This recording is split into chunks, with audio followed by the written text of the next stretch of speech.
Good morning, cadets. As all of you know, public speaking is an art, and these days, public speaking is a necessity. Whether it is an interview, whether it is any gathering, your public speaking skills make you stand apart from the crowd. So, you have to master the art of public speaking. Today, we have two cadets of class 9th speaking on topics. One in our present tutorial. Today it's me and Sanket going to review the book Turning Points.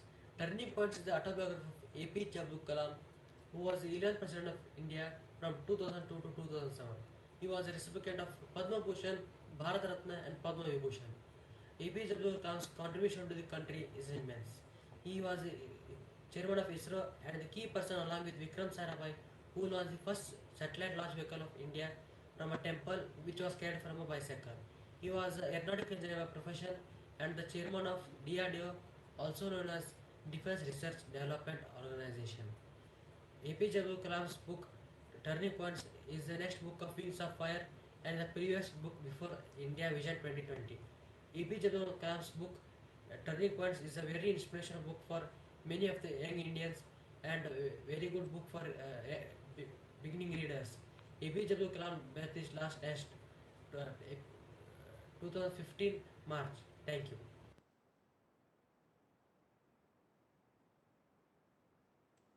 Present a speech about friendship. Friendship is one of the treasures that anyone can possess. God gave us the right to choose friends because they will be with us forever. Our parents and siblings are loving us as they are our own blood. But a friend is someone who is initially a stranger, then they take the place in our life above and all other relations. Friendship is nothing but true and pure love without expectations in return. What is the role of a friend? True friend always support each other even during the hardest of times. A true friend is one who feels happy for our success. On the other hand, who feel gloomy to our failures. A true friend may criticize also so that we may come out of our weakness. He may scold us if we do a mistake and guide the right path. That's why it is being said that true friend is more precious than any gem in our life. Love from your friend will be always be unconditional. They may expect nothing from us but shower their love always. A friendship. Friendship is a divine relationship which is beyond the definition of blood relations. It is the only relation that is truly priceless.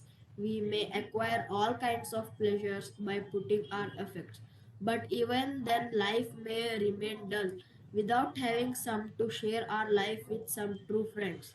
It's natural that human being always tends to find emotional support and social life. In spite of having everything in life, we may remain in a vacuum. It happens only when we have no such good friend to share our small happiness in life. Friends are always there to listen to us unconditionally. There is no second chance for true friendship. Friendship will provide us with thousands of fun moments in life, which may we recognize in our old age. But side by side with times, this relation may have moments of crisis. A misunderstanding may crop, and this amazing relation may start weakening. Always be the first one to save the friendship. God forbid if due to some unfavorable reason distance ever arises within this relation, we must not let our friend go. Hold his hand or her hand to apologize for any mistake done. There is nothing more pathetic in anyone's life than losing a true friend. Friendship is a relationship that is like a newborn baby. Friendship is always pure and like a bundle of joy which only needs more and more nourishment to grow. Never ignore true friends or take them for granted. We may come across various people at different phases of our life. Many may pretend to be our friends but never go by outward glitter. At last, I wish to say that a good friendship is very difficult to come across. Therefore, we should appreciate this divine relationship having a base on understanding and feelings. We just need friends to live happily. Lasting friendship is a blessing for everyone. We don't need to pretend to be someone else when we spend time with our friends. They give us total freedom to be who we are in reality. We should always be grateful to people who make us happy. A true friend is one of the most precious possessions in anyone's life. Thank you. Kudos to both the speakers. One correction. The first speaker said that Dr. Kalam was the chairman of ISRO. No, he was not the chairman of ISRO. That is the only correction. Now we'll be taking up the question answers of the chapter, The Happy Prince. Question number 1. Why do the courtiers call the prince the happy prince? Is he really happy? What does he see all around him? He was a prince when he was alive. Being a prince, he was overprotected, so he never knew sorrow and suffering. So the courtiers called him the happy prince. But he was not happy in real sense, as his heart after death could see the misery of needy people. He was placed in the city very high, in the middle of the city, very high, wherein he could see the miseries of the city and the miserable conditions of the people, and that made him unhappy. Why does the happy prince send a ruby for the seamstress? What does the swallow do to the seamstress house? The seamstress was tired due to overwork. She was so poor that she could not buy oranges for her little sick son. Her son was thirsty. The happy prince saw the poor lady and her son. He felt pity for them, so he sent a ruby for her. The swallow came to the poor woman's house and laid the ruby on the table beside her. The bird fanned the boy's forehead with wings and flew back to the happy prince.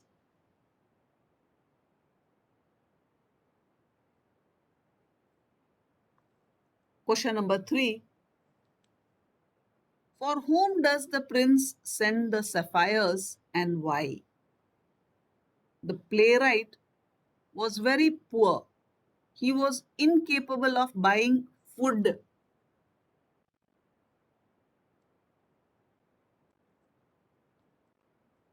and firewood.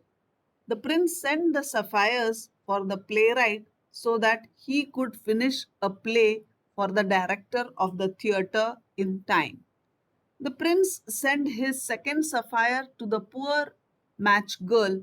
Her matches had fallen into the gutter, and her father would beat her if she told him about the loss. So she was helped by the prince by sending the second sapphire. Question number 4. What does the swallow see when it was flying over the city?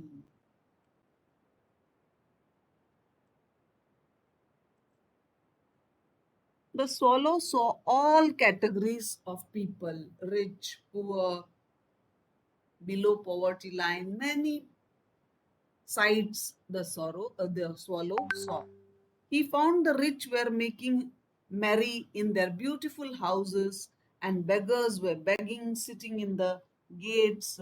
He also saw a group of wandering children who were poverty stricken.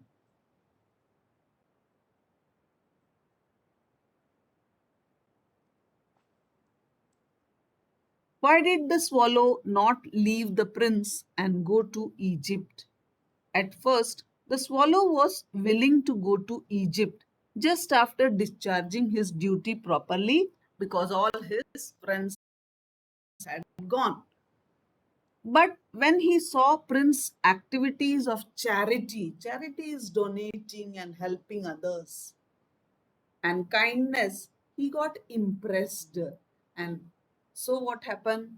on on the other hand, now Happy Prince had become totally blind due to the deeds of charity.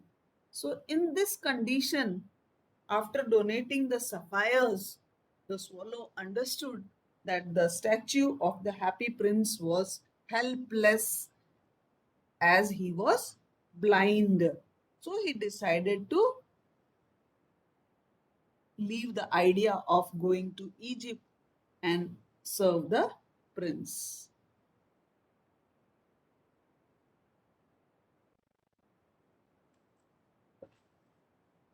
What are the precious things mentioned in the story? Why were they precious? The leaden heart of the happy prince and the dead swallow were the two precious things mentioned in the story. They were precious as they did various good deeds for the welfare of the people and sacrificed their lives for the sake of others.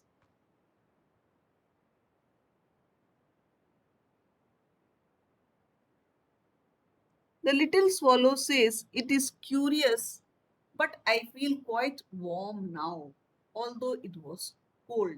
Have you ever had such a feeling? Share your experience. So, I already told you, when you do good deeds of kindness and charity, your heart swells with pride. You feel happy about yourself. You feel that I have done something great. So the physical climate does not affect you. That is why, though it was winter, the swallow was not feeling cold because it had helped the poor people. Man is a social animal. He is social because he is dependent on others to lead a satisfactory life. In this regard, mutual help is required. If somebody helps you, don't think he is free and he is helping. Whenever you get a chance, you should also help. So it should be a mutual feeling. Both of you should feel for each other. Whenever we help others, there is a feeling of satisfaction. Whenever we are helped by others, we feel grateful. It is because helping others is the essence of life. So, connecting the chapter, if such questions come, don't forget to correlate it with the chapter. First paragraph, as you can see, it's an introduction, a general thing. Man is a social animal and we are interdependent on each other. We should have mutual feelings. The second part is about the correlate. So, you should correlate with the chapter. In this chapter, the little swallow feels warmth when he helps the needy people. He does his act of selfless service with utmost dedication and service and sacrifice. Owing to his selfless service, he became satisfied. Yes, I also have had an experience of such a feeling many a time. This you can answer personally also. I believe in helping others. Others too help me whenever I am in need. I help others considering it my duty. I remember the day when I started helping others. Since that day, I feel more confident and have become a successful citizen. I feel the presence of God everywhere.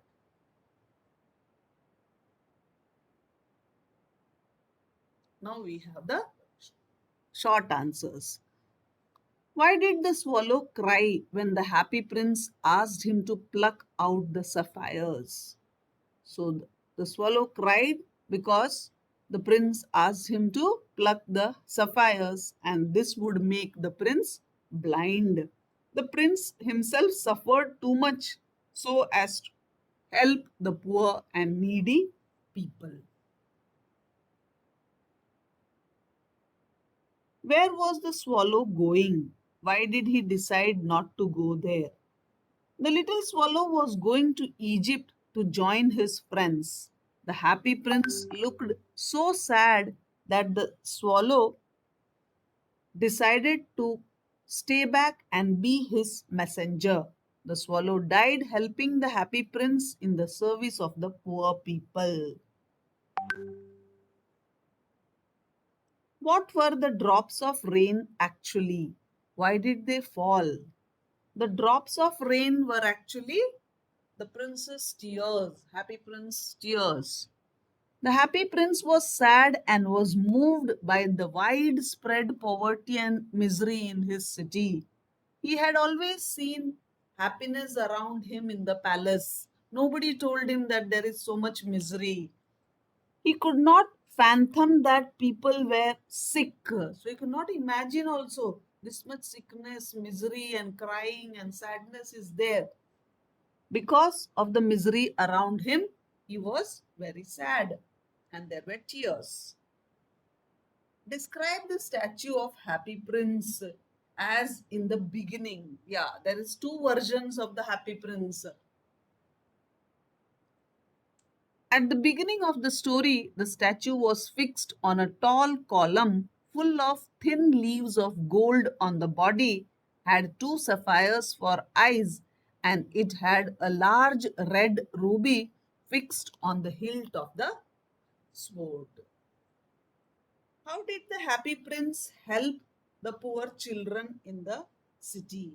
As per the orders of the happy prince, gold leaves and jewels on his body were taken out. Some printing mistake is there. It's not a boy, it is body. Were taken of the by the swallow and distributed among the poor.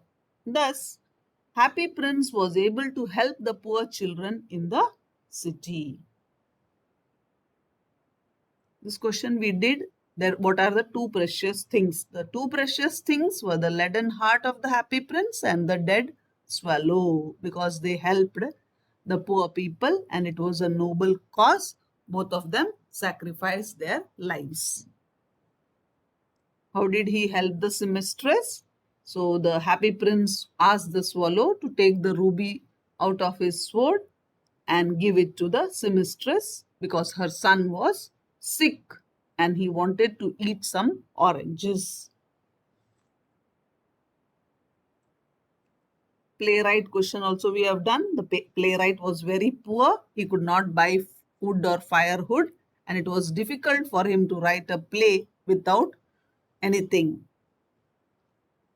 Why was the happy prince not really happy? So, when the happy prince was alive, he was overprotected in the palace and never exposed to unhappiness, sadness, ugliness. So, after his death, when he was placed as a statue in the middle of the city, he was shocked to see the ugliness and misery of the city. Thus, he weeps and is not happy. Why was the swallow not why did the swallow not leave the prince and go to Egypt? So the swallow was impressed by the charity and kindness of the happy prince, and he saw that at the cost of his life, that is the gold, sapphire, ruby, the prince was trying to help the poor people. So when he lost his sapphires, that is his eyes, the swallow stayed back and decided never to leave the happy prince. What is the moral of the story? Yes. So, the moral of the story is we must help the poor and the needy. The prince set an example by giving his jewels to the poor. The swallow also proved to be a great example of love and sacrifice. What happened when the little swallow was getting ready to sleep? So, when it was getting cozy and comfortable under the statue or the feet of the prince, suddenly big tears fell on its body, water fell on its body, and then when it looked up, it saw that the statue of Happy Prince was crying after seeing the misery and sorrow of the people in the city. Long type. What did the happy prince ask the swallow to do for helping the young man in the garret? The happy prince ordered the swallow to pluck one of his eyes, which were made of sapphire, and take it to the man living in the garret who was very poor, and he was a playwright, but he could not write with empty stomach.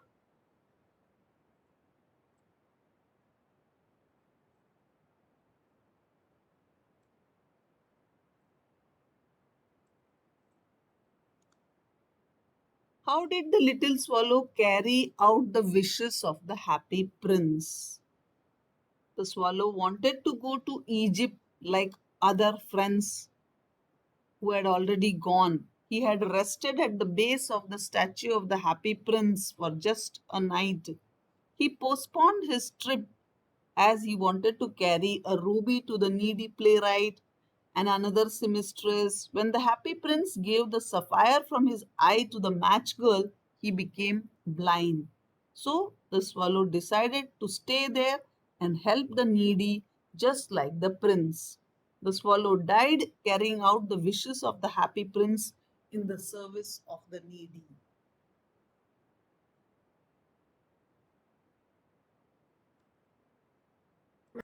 So let us wind up with the question, what values did you learn from the lesson? Yeah, Cadet Sushant, answer the question. What value did you learn from the chapter? We learnt many values from the chapter, such as helping each other, and a very special point is that friend indeed, a friend in need is a friend indeed. For example, in the chapter, the swallow may argue and would have went to the Egypt saying that my friends are waiting, but it didn't. But it didn't do that and understood the feelings of the happy prince and stayed there and helped him. The happy prince never said him that I am blind, oh I can never travel, but it understood by his feelings and helped him to help each other. Yeah, so very beautifully answered. So, charity and kindness is required in life. And when the story ends, we see that God also sends his angel and asks to bring two precious things. And the precious things were the leaden heart and the dead body of the swallow. So, kindness is a very important virtue. You should be very kind and understand who needs help, and you should not wait for somebody to ask for help. When you see that somebody is in trouble, you should volunteer and help. The swallow postponed the plans of Egypt, stayed back, helped the happy prince, and finally when he found that the happy prince was helpless, he understood it and decided to stay with the happy prince forever. The happy prince never told his condition, but the swallow understood. So that is called a true friend. And as Sushant has said, a friend in need is a friend indeed. So a friend who helps us in need is really our friend. That is the meaning of the proverb.